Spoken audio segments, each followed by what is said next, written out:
in high definition. From your news leader, this is Jet 24 Action News at 6. Good evening. The Texas transfer continues for General Electric Transportation as the company, who's had a presence in Erie for more than a century, announces they'll be laying off close to 600 more employees. Sean Lafferty live now in Lawrence Park at the GE Transportation headquarters. Jet 24 Action News has team coverage tonight at 6. Sean? Jill, it's a tough day. No other way to put it other than this is bad news and hard to digest for the region. This facility, of course, for generations has been Erie's biggest employer. At one point, at its peak, employment in the facility behind me was well into 5 figures. But as we all know, unfortunately, that has been eroding over the years. If this happens the way it's been laid out, GE would have a total employment in Erie of just 2,000.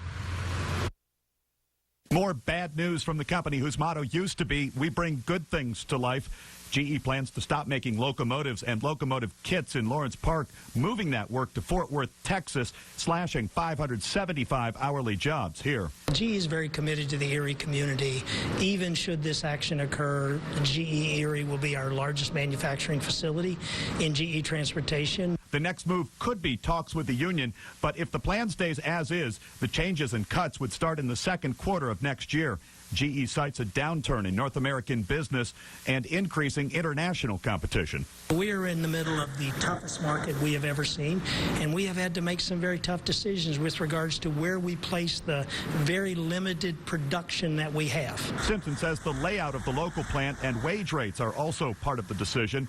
This becomes the latest economic gut punch from GE, and for some, no doubt renews fears about the future. This remains one of our largest engineering presence in all of GE Transportation, and one of 2 engineering hubs that we have, in the world. That sounds like pay no attention to the man behind the curtain when that man is handing out pink slips and turning out the lights.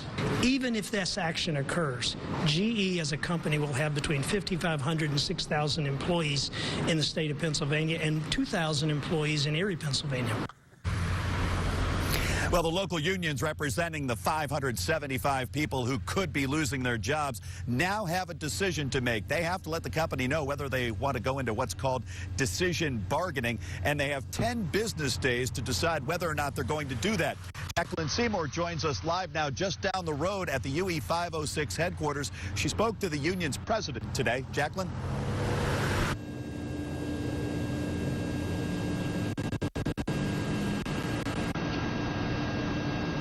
Sean, if the union does try to bargain with the company, they will have 60 days to do so to try to reach an agreement and also try to help keep some of those jobs here in Erie. But the union president, Scott Slauson, isn't very optimistic they'll be able to reach an agreement. Anger, mad. I mean, it doesn't need to be, but it's, the company feels the need to do it. Reaction to the possible 575 union job loss at GE Transportation from UE Local 506 President Scott Slauson. The problem with bargaining with General Electric is they always ask for a bunch of things they know that you can't accept or aren't willing to accept, and they never offer any promise of hope. So the problem becomes is, where do you dedicate your resources? Where do you dedicate your time? We don't have the resource and the time that General Electric does. My heart goes out to my Erie brothers and sisters.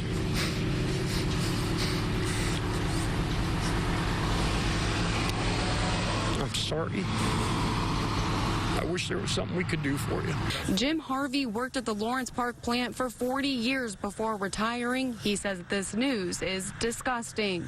We built the best locomotives in the world. The UE brothers and sisters out here are the best technicians in the world where it comes to locomotive production. There's just nobody better in the world. This site has been attacked over and over again over the past several years. It seems like every year, no contract's good enough, no discussion is good enough, no bargaining session is good enough.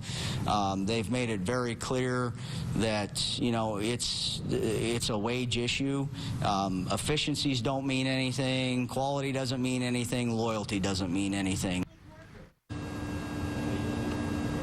Slauson says that if this does happen and the jobs do move to Texas, that would only leave less than 1,000 union jobs inside the Lawrence Park plants. At one point in the 70s, there was 16,000 union employees inside that plant. In 2010, nearly 4,000. So Slauson says these decisions keep devastating this community. Sean, back to you. All right, thanks, Jacqueline. Erie area leaders calling this announcement a disappointment and an insult. Erie Mayor Joe Sinnott hoping to announce positive news at a news conference earlier today. Instead, forced to react to the bad news from GE. He says it's disappointing, but won't be the end of Erie.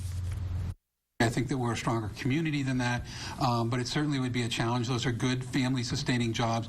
They're jobs that have been there for generations. There's generations of families that are based in GE employment. So it would be a very significant challenge. Also reacting, U.S. Senator Bob Casey saying, quote, once again, GE has turned its back on northwestern Pennsylvania and the workers who have made its company a success. GE's actions are insulting. Instead of supporting the workers who have made GE what it is today, its corporate executives are pursuing more cheap labor in Texas. State Senator Dan Laughlin saying tonight, quote, I am extremely disappointed by GE Transportation's announcement that it plans to end locomotive production at its Lawrence Park Township facility next year. It is particularly distressing that up to 575 employees could lose their jobs as part of this move. And while it's bad news, very bad news for the employees that could be involved in this move for GE, who now fear losing their jobs, the layoffs also have a bigger effect on the regional economy. Elena LaQuatra joining us now in the control room with much more on the trickle-down, the economic consequences here. Elena. Sean, manufacturing sector has always been a very important part of the Erie economy, and what happens in the manufacturing sector has spillover consequences for the rest of the economy, whether it's positive or, in today's case, negative. 575 jobs is over $40 million just in payroll on an annual basis. That's $40 million no longer being spent in the Erie economy, and the impact can be significant. It's not just the direct loss of money, but the indirect loss of how that money churning in the economy creates other jobs and opportunities. The air into the balloon that makes your balloon bigger is payroll. Less money in the economy creates a domino effect. Cuts in public expenditure means a loss of value on homes, a slowdown of sales in the retail sector, less people utilizing goods and services, fewer students enrolled in the school systems, which means less students moving on to college, and potentially a loss of jobs across many sectors. However, experts say while this is the predicted trend of the economy when there's a major loss of jobs, it's impossible to accurately forecast the future. It's too premature to sound the alarm bells and to say that this is a major catastrophic or devastating impact. I don't think it'll push a bunch of businesses out of business. It'll just make things tighter and more challenging for them.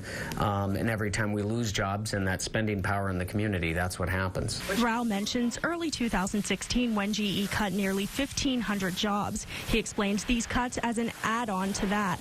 He also says the way Erie reacts to major job cuts has changed. Erie's doing what it has to do. It's no longer sitting back saying, well, we can't take any action. It's taking action. Looking at the past, Erie, despite all of the recent economic challenges that we face, we've been very resilient. And that resiliency comes in the form of some of Erie's job-creating investments happening right now, like UPMC, St. Vincent, and Erie Insurance, and more. Sean. Elena LaQuatra reporting tonight. Thank you, Elena. Of course, this devastating news will change the way so many hundreds of GE families operate, potentially losing income and insurance. Rachel Vendetti spoke to one such family already making changes. Rachel? Well, the Cubitt family made a drastic move and sold their house just a few weeks before an announcement like today, so they were in some ways prepared. Who back in the day, back in the 70s, didn't want to work at GE? Patricia Cubitt's husband, David, has been working at GE Transportation for more than 30 years, starting right out of high school. But David had a gut feeling that something bad was coming their way. I hate to listen to rumors, he said, but I really do think that we need to consider downsizing so that we can live. And that is exactly what they did. Less than a month ago, the Cubitts sold their 16-acre homestead in Fairview to live in a mobile home in Summit Township. So you moved based on the assumption that this day was going to come? Yes, and I hate to ASSU, but obviously it has come. David called Patricia Thursday morning to tell her the news. Hundreds of layoffs are coming and an end to locomotive production in Lawrence Park. He is so shocked that a company that you've trusted for so many years and that you've worked for so many years would just break the news to you at a drop of a hat. While his future with GE remains uncertain, Patricia says she believes they made the right move. At least I know that we're not going to get our house taken away, that we had to make the decision. It was a smart decision. Well, Patricia worries about the future at David's age. He's too young to retire, and she says job openings for a man of his age are hard to come by, and men more like him are in the same boat. Sean. Of course, plenty of comments on social media today, as you would expect. Here are only a few of the comments on our Jet 24 Fox 66 YourErie.com Facebook page. Becky Pentilla writes, another nail in the Erie coffin. When is the city and state going to realize that Erie cannot survive on tourist and service industry jobs? Michelle Jeffrey says, everyone knew GE was leaving, common sense, but the hope was still there and now gone. We have many challenges in the city to overcome if you don't get shot first. Jim DeSanti commenting, as a community, we had better start to make changes and implement new order within our elected officials, get proactive, and elect people who have the guts to make changes instead of electing the status quo. And so we can see that it has indeed been a tough day all over the Erie region. Tough news coming out of GE. Job losses that are bound to have a major effect on the entire area. Reporting live from GE Transportation in Lawrence Park, I'm Sean Lafferty. Back to you, Jill. Thank you, Sean. Now, the move to Texas continues, and it doesn't seem like anything is stopping it. And for complete coverage on today's GE announcement, you can log on to our website, YourErie.com.